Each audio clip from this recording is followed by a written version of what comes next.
Hi everyone, welcome to our second day of conversation series celebrating the Photobook Awards and the Photobook Review in partnership with Paris Photo and Aperture Foundation. I'm Mathieu from Delpire & Co in Paris. Very happy to welcome today two great speakers. Azu Nwagbogu, who's the founder of the African Artists Foundation in Lagos and the LagosPhoto Festival. He will be in conversation with Ben Krewinkel. Ben is a teacher, photography historian, and he's also a great collector. And he's been collecting lots of books related to Africa. His collection is called Africa in the Photobook. So welcome to all. And Azu, I give you the floor. Thank you, Matt. Thank you, Matthew. Thank you, Aperture. Thank you, Paris Photo, for organizing these talks. Normally we'd be in Paris right now, sat in the Grand Palais, but we have the privilege of technology, so we're grateful to be able to do this, and I understand there are quite a bunch of people here to listen to the conversation today. Ben, thank you for your time. Thank you. A few months ago, I drove up to, you picked me up actually, and we met in the Netherlands, in your studio, and we had a few hours talking about your collection, talking about your archive. And it's interesting because in the current condition, we are all working online, and you sort of had the prescience to be able to create an online archive around photography. So the first question I think is important for everyone to frame the conversation would be, why the title Africa in the Photobook? But before you get to that, before you get to respond, I just want to first of all guide the general public who are in attendance and everyone here to please try and get a copy of the Aperture Photobook Review, because these talks are framed within the framework of the Photobook Review, and you can see the full interview between Ben and I. So we're not going to sort of repeat ourselves. We're going to have a more dialogical conversation around the Photobook archive that Ben has been building over the last nearly 20 years. So Ben, why the title Africa in the Photobook? Yes, we've been thinking about this this title for sure. And to be honest, when I started this archive some years ago, I just had to make a name for the internet. So for sure, I was thinking, okay, maybe I'm really interested in African photo books, but then you know, in the whole collection I've been collecting now for some years, only a very small part of the whole collection could be considered pure African photo books. Most of the books that were made on the continent were made in South Africa, and for sure there are have been photo books published. You can also debate about what you consider a photo book, but I was also interested in books made by non-Africans or being published by non-African publishers dealing with subjects on the African continent. So I think it should be fair to say more than 90% of my collection are books dealing with the African continent, made in mostly Europe and North America. So that's the reason why I couldn't make the title African Photo Books, but Africa in the Photo Book. And I'm quite aware of the whole body of, it deals with the whole continent and a time frame of more than 150 years. So, yeah. So Ben, would you give us a quick overview of the archive, your collection? Just 5 minutes to give the audience a bit of a flavor of what you've done, because Ben is a historian as well. I don't know if that came through, and a photo historian, and you've created a chronological archive of photo books in relation to Africa and its diaspora as well. So I think it's a wonderful opportunity for the public to get an overview of your archive. Can I quickly share the screen and then show the website? And I can tell a little bit about how it came to be. It started on Facebook, and I've been studying modern African history in South Africa, in Pretoria, back in 1999. And then I wrote a thesis on the role women played in the Mozambican revolution. And while I was doing this research, I found out that, especially with the liberation movements in Southern Africa, they used photography a lot. So then I already bought some photo books, but the collection grew and grew, and I started to study photography. So I've been collecting all these books, and most of the books that are on the website are in the collection here behind me. And yeah, what I thought, many of the books are really difficult to find, and actually of a lot of books I didn't even know that they did exist.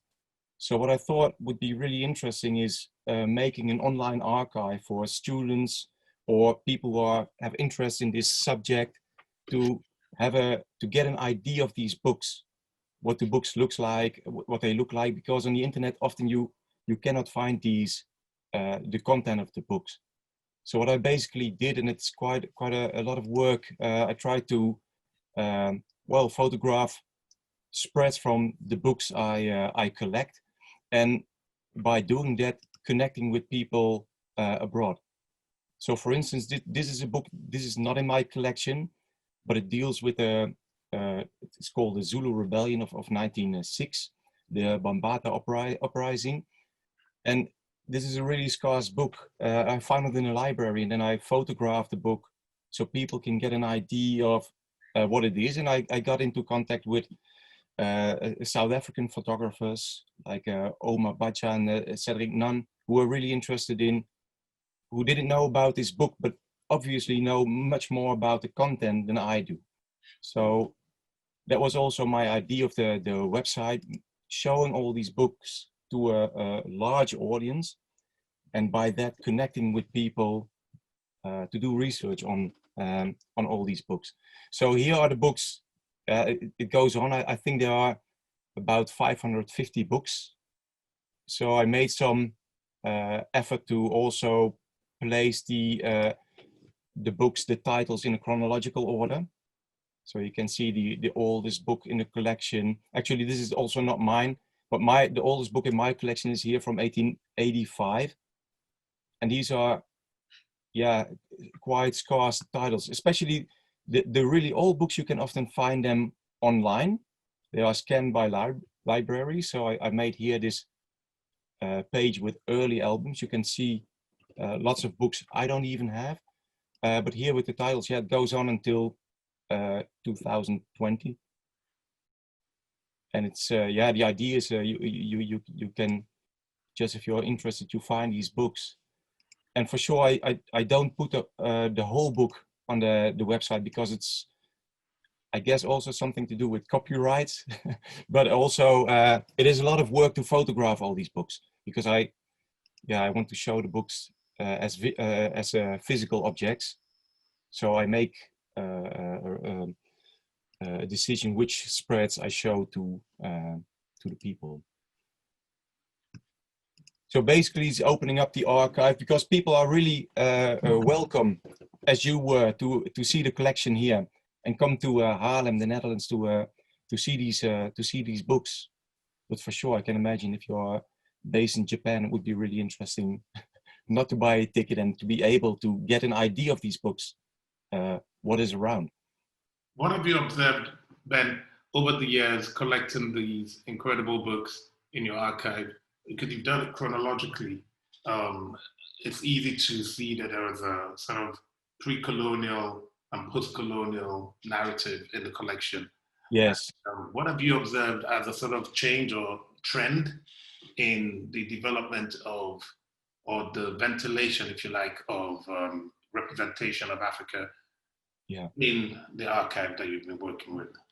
Yes, it's a really interesting, and it's also difficult to make like see one trend, because we are dealing with the whole continent, and we are dealing also, if we are talking about the colonial books, about specific colonial powers. So for instance, the Portuguese made different books than for instance the French, and they had a whole different approach.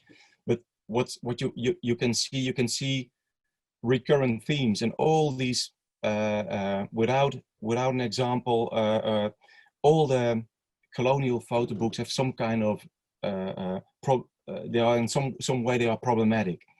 So, but you can see slight differences, and you can also see that you see certain trends in depicting. Now I'm only talking about people, but depicting African people.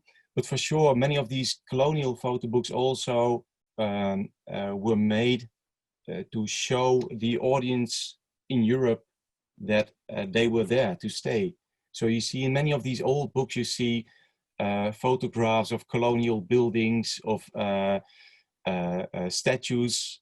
For instance, let me quickly see if I can find this very early book by Cunha de Moraes. It is these books were made in Portugal. The photographs for sure in Angola. So you see a mix of pseudo-scientific ethnographic photographs, very paternalistic, but also you see in the, just looking if I can find the right book, but you can see many photographs, for instance, of the colonial buildings, of statues, of colonials. So they were definitely also made, these books, to show the audience at home that the Portuguese were there to stay, and the same goes for sure French and British books. And it's really funny what I found out after many countries gained their independence. A lot of the kind of photography stayed. You know, certain trends were the same. So in the 50s, you saw colonial photo books. They were focusing on the industrial efforts, the economic efforts, and actually, when many countries became independent, you see exactly the same kind of photography. And in many cases, these books in the beginning, in the 60s, they were still made by European photographers. They were hired by the new governments. And many of the books were even printed. They were still printed in, for instance, France or European countries. So the real first different kind of photo books were made by the liberation movements in Southern Africa and Algeria. That's really interesting because these liberation movements used photography in a way to show their struggle against colonial oppressors. Can we talk about the use of photography in the photo book as propaganda? For example, in the family album. Yes. Yeah. Let me quickly go to the book. You mean the Belgian book, eh? The Belgian book, family album. And that's really funny, really interesting book, because that book was made in Belgian Congo in 1958, at the end of the colonial effort. So the book was made especially for the specifically for the colonial of the World Exhibition in Brussels.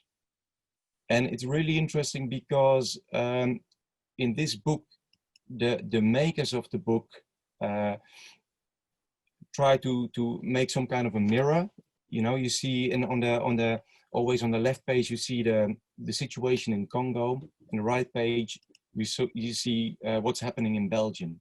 And they were actually using this idea, the humanistic idea, learned from family of men, to show that the Belgians and the Congolese were brothers, and they were the same, and they went through the same problems, etc. But for sure, this is propaganda, and it only you know it only how do you say, goes for a certain small amount of the Congolese population that was working in factories, that were had access to schooling systems, etc., to education. But if the people understand the general context of this particular photo book, it was translated into several languages. Yes, sure. Yeah. French, English, Dutch, and Spanish. And it was used to sort of create a more benevolent idea around colonialism in Africa. Yes. And I'm interested in the contemporary. You also have an a wonderful collection of contemporary photography books in your collection. Mm-hmm. I'm interested in the transliteration of these images as we see here. Some of the most influential photo books of the last, say, 15 years, 20 years, have been made in relation to Africa.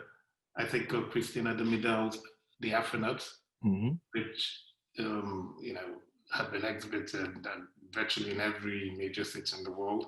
Yes. I think of Vivian Sassen's Flamboya. Mm-hmm. I think these two books, Flamboya and The Afronauts, they've created almost like a whole genealogy of photography, photo books. With Christina, you've got a way of working with fact and fiction. Yes. Vivian Sassen's work, you've got a way of working with a sort of surrealistic idea. Yeah. I'm interested in discussing with you and getting your opinion about the transliteration of these images. Or, for example, we look at the Gloria Oyarzabal's recent production that just won the Photobook Award. Mm-hmm. When the context changes, how do you think that those photo books are received? In Europe, for example, or in where we are right now, Gloria is able to win awards. Christina's work gets a lot of acclaim. Do you think that these books, when they're translocated to the continent, do the meaning change? Is it still received in the same way? You've been back, so. But sorry, but you mean if these books are received at the same way the older books Or are? how are they received when they're translocated? I think it's one thing for these images to be ventilated in a sort of Western setting, if you like, Mm-hmm. sent back to the site of production or Yes. the intended site of production. How are they received, or how do you think they're received? What's the feedback you've been getting from people who come to your library online?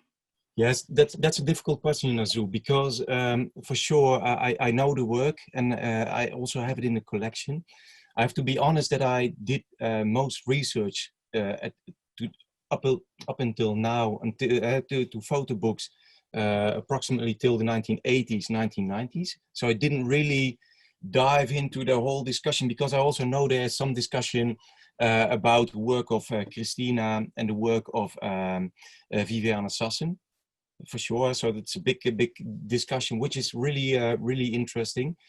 Yeah, I do think this work is interesting. To be honest, I'm more interested from my background as a historian in the work of Gloria, because she's also dealing with archives. You know what I mean? So she's also reflecting on the way she is experiencing these photographs she's working with, and she's bringing that back, as you were saying.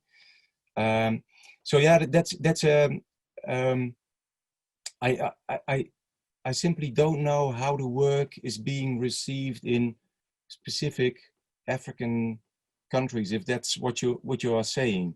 I think the photo book is a sort of doorway. It creates a kind of liminal space between, and allows the contemporary viewer or reader to engage with histories, to engage with archives, especially when you think about the work of, say, like Gloria and others who work specifically with archives. Mm-hmm. It's a really interesting, especially for someone who's building an archive like you are, to imagine how these ideas get transferred in different contexts. I think it's because the photo book is still relevant today. I think about the production of photo books. Obviously, I love photo books and I collect the objects. Mm-hmm. But the fact that today we are able to create a lot of contemporary artists and photographers able to make a photo book, even locally, like Joanna Tumali is able to make work. A lot of African artists are beginning to make photo books. Is it still necessary to make the object? And if so, how do they transfer and how do they relocate to different settings? Yes. No. Yeah. You know, as a photo book lover, I think it's always necessary, and I think there's a lot of important work is being made. Um, how it's been received and how you can discuss about it, that's for sure another question. Um, you know, I'm struggling a little bit with answering these questions because I'm mainly researching these photo books as historical objects, as you know, as historical sources, so they can tell me something, how Europeans dealt with the continent during the beginning of the 20th century. And for sure, for me also, the photo books that were being published in the just after independence, or photo books that were made by independence movements, even movements like the ANC, or books that were made in Zimbabwe in the 1980s, tell me a lot about how these new, how do you say, parties were using photography to tell their story. And to be honest, for instance, these books which I'm talking about now, they were produced in African countries in Europe, but also to, in a sense, educate Europeans about the situation in, for instance, Mozambique, because as Europeans, they mainly had access to the colonial propaganda books. Yes. And for sure, sorry that I go back, but for sure, also the books made by Frelimo, the independence movement in Mozambique, and the MPLA in Angola. Also, these books were propaganda books. But even from propaganda books, you can learn a lot, I think. And if we come back, yeah, to dealing with these archives, I really like the work by Gloria. But for instance, you see it here on the first page. The book I got it from Andreas Tultiens. I didn't know about the book Un Vie après la mort by George Senga from Congo. I think that's also really interesting work because he's dealing with archives as well. But I also had a conversation with some African photographers, and I guess it's really more difficult to produce a book in the Congo than you do when you have like a whole publisher, a big publisher, European or American publisher here. You know, when you get a book published by Stidel, that's a different story. It also has to do with access to funding of books, etc. Let's stay with the politics a little. There are a few books that were made around contentious histories. Like we're looking at the book about Congo. We're looking at George Senga's book that's in front of us right here, Un Vie après la mort. And how they inform contemporary histories. Are you finding that a lot of people are beginning to show a lot more interest in these colonial or immediate post-independent photo books? Yes, I think, and I think, you know, I as a historian, I'm really interested when photographers use old archives to work on. For instance, also Sami Balogi makes great books and great work, and he's using old colonial photography as well. And even Joanna is in a sense reflecting on the way scarification by people were being photographed by ethnographers. But she's dealing with this subject in a really different and nuanced way, I think. So I really like it when people go back and reflect on this old photography. I think it's also important because then you make it important. You make these old archives in the photography. You reflect on it, and you can also decolonize this whole stuff. On the other hand, I'm also really looking forward for African photographers, African bookmakers, designers who make books which it doesn't necessarily always have to be about history, in my opinion, for sure. Talking about decolonizing African photo books, you and I had fun going through the Akakodi. Yeah. Can you pull that up? Yes, let me let me just quickly go through these, all these books. It's from '71, I think. Where is it? We're going from politics to lifestyle now. So yes.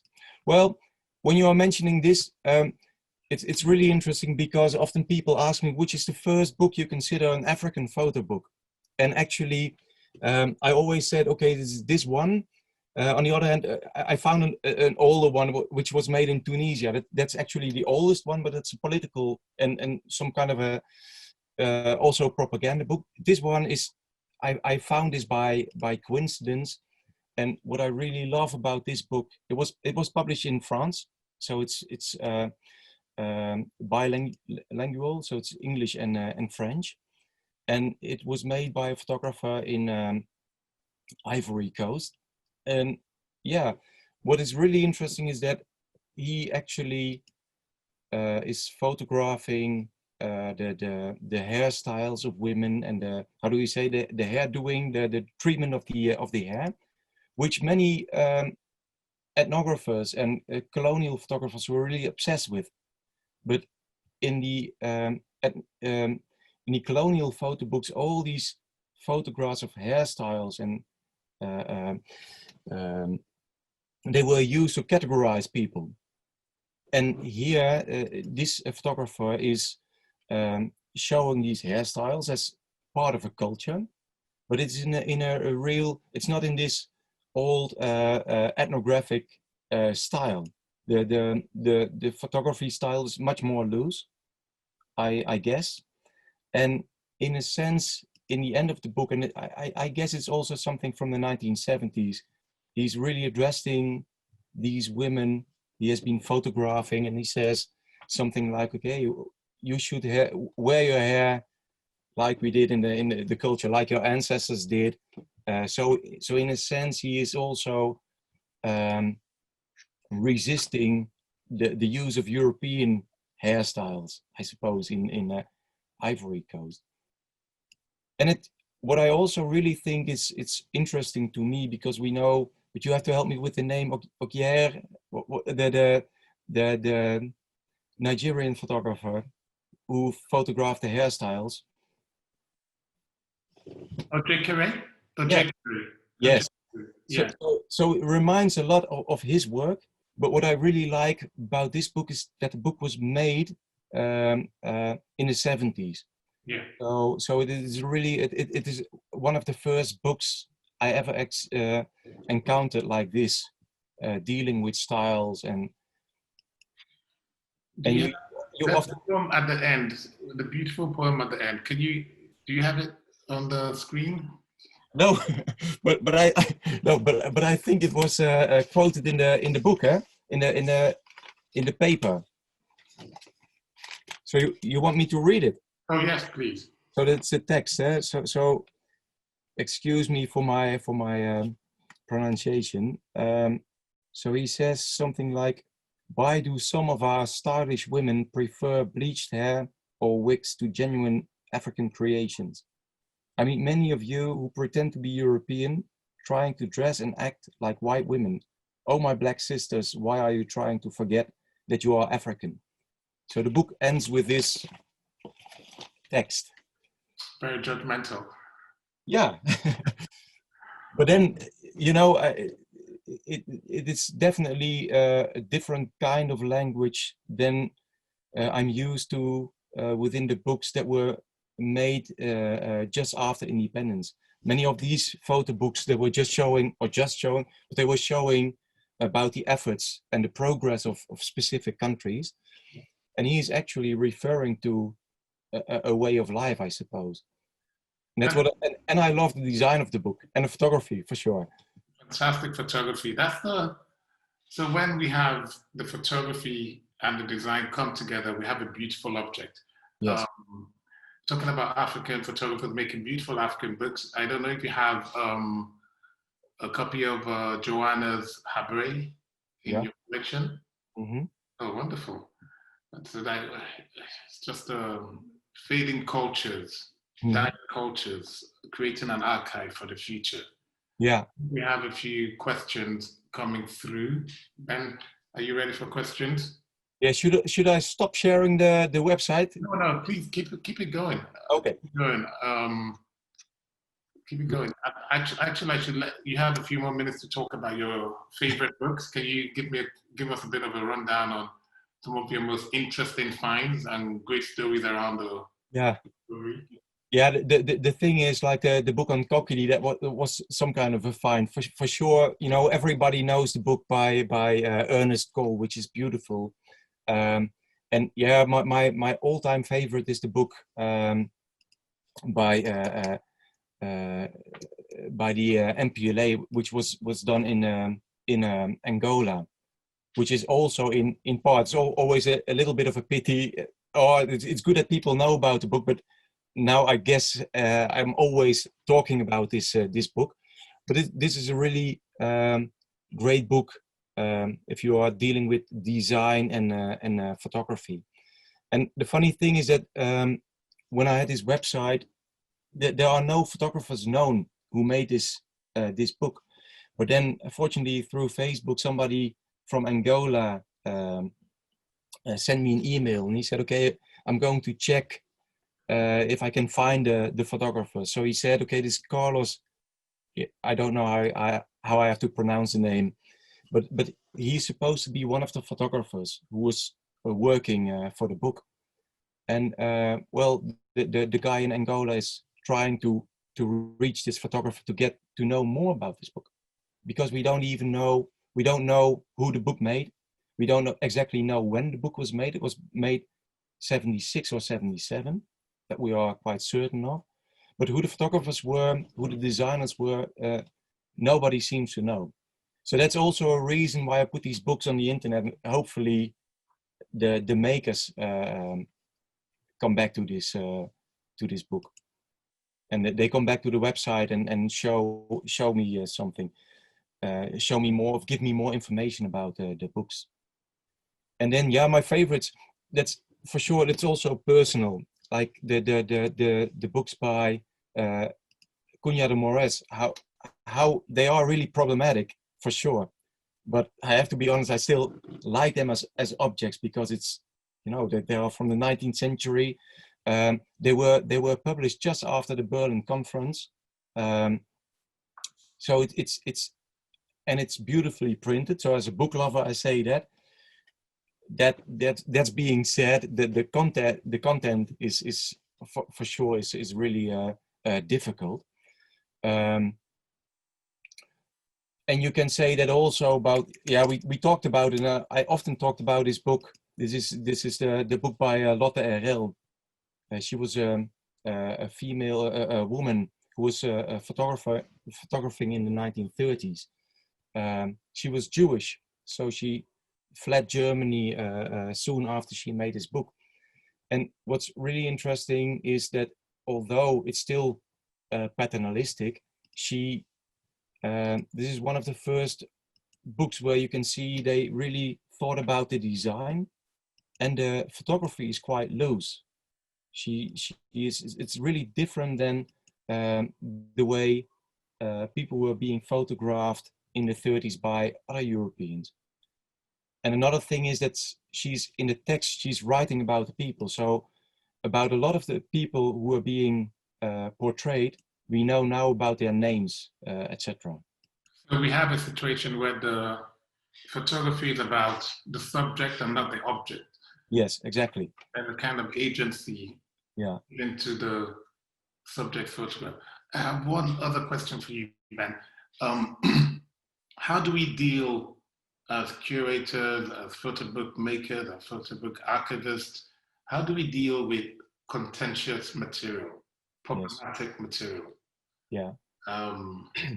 Yeah, that's something, you know, I've been kicked off Facebook for several times because I was showing spreads from photo books, also to ask people, okay, can you tell me something about this? You know, there are many books like, for instance, I got interested in books by these kind of souvenir albums. And this is a really interesting one, but there you see that in many of these souvenir albums, you see this colonial buildings, but for sure, there always is some small section on the native population.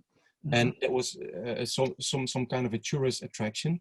So, but often we don't know anything about the makers or who are in the picture, or sometimes there are wrong names with the pictures. So I place these books on these spreads on Facebook, and then yeah, for sure, I got kicked off of Facebook. So now sometimes I censure some photographs when I place them on Facebook. I'm not sure how to deal with this. I'm fully aware of the impact of some of the photographs. So the really difficult photographs, I'm getting more and more aware of these photographs, so I don't show them anymore. On the other hand, I think if you are treating this stuff as historical objects, you can also learn from these books and the problematic images. So yeah, so I really have to think about how to deal with these photographs. Maybe in the future, in a way, I also have to censor part of the website. You know, the way I'm working with it, the more I think about what I'm showing actually. And my main problem, and that's why we are working now on the archive. My main problem with the whole archive online is that it doesn't have much context. I'm just showing the books, but I'm still researching all this stuff. Where did the books come from? Why were they made? Who made the photographs? Who are in the photographs? That kind of information is still not available on the website. I hope that will be in the future, but that takes a lot of time and effort. Isn't censorship a mortal sin for? Yeah. No, in a way I feel, because I think you must be able to see what's in the picture, how problematic it is. On the other hand, I can for sure, I do understand that many of these photographs are really, yeah, how do I say, they can shock people, and people can feel really bad about this, or how do you say, I can't find the English word right now, but offended by the photographs. I'm aware of that. Okay, Ben, let's take questions. If you have any questions, we have less than 10 minutes left. Yes. Time's running fast, eh? No, it's been great. It goes very quickly. Let me see. Quick question. Any questions?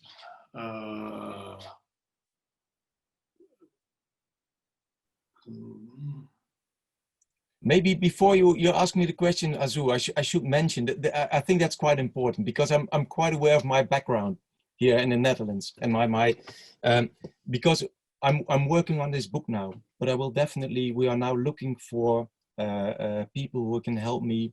I'm not going to do this by myself. I want to have to include photographers, artists, how do you say, specialists on these photo books to reflect on these books as well. So we are definitely trying to collaborate with people all over the world, mainly African specialists and artists to write about these books. So are you making a book about your photo books, or is there like an album coming out about your collection, and then you invite various African authors and contributors and thinkers to contribute to it? Well, from the very beginning, I wanted to connect with experts on this and to write a book together. So, but when I was starting with the writing of the book, the publisher then, it was Fourth Wall Books. Unfortunately, they are no more. The director said, you have to write it to give it a historical context. But from the beginning, we thought, okay, we have to ask experts, writers, journalists to reflect on these books. And that's actually what I'm want to do more now. So I'm not going to write this book by myself. But I think because, and I think that's the most important thing of the collection, all the books are together. And they are, when you were talking, when you were mentioning certain trends, you can see them when you have the books together. So I would definitely, I'm working now on this chronological, historical dealing with it, with the whole archive. Okay, we have 5 minutes left. We have a question about tribal art. Do you have books on tribal art made in Europe, the US, etc.? Yeah, there are some books I have. I mentioned it when you were here. There are for sure, there are many books, also early books that show tribal art, African art.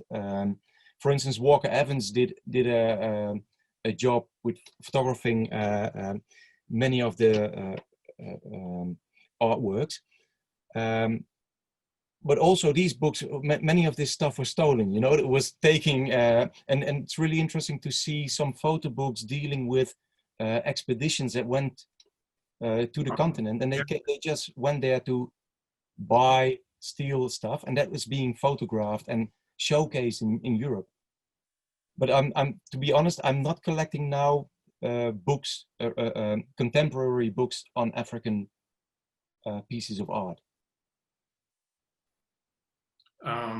Thank you. We have a question about, would you consider traveling the collection? Yes, sure. but yeah, now 100%. Yeah, if there's a possibility, it would.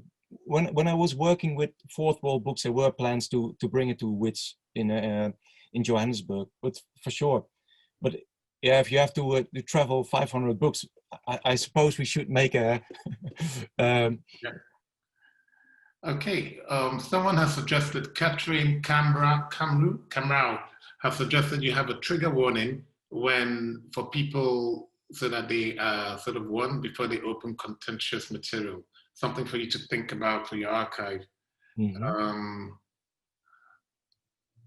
Someone wants to know my take on Christina and Vivian. Leslie Martin asked, I think that's the question. As you know, I've shown the work of Christina de Midel several times. I've even invited her to LagosPhoto to as a guest curator on a couple of occasions.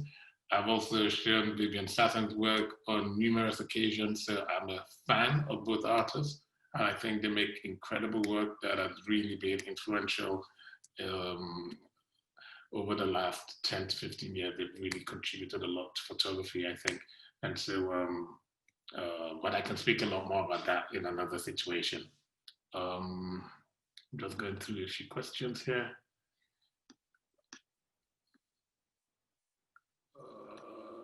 Yes, and we're out of time. Yes, do we have to stop? And we got 2 minutes. So Ben, I give you the final word, 2 minutes. What would you like to share with the public about your collection before we leave? Sorry, my cherry's coming. The final word. Yeah. You have 1 minute left. Go on, go for it.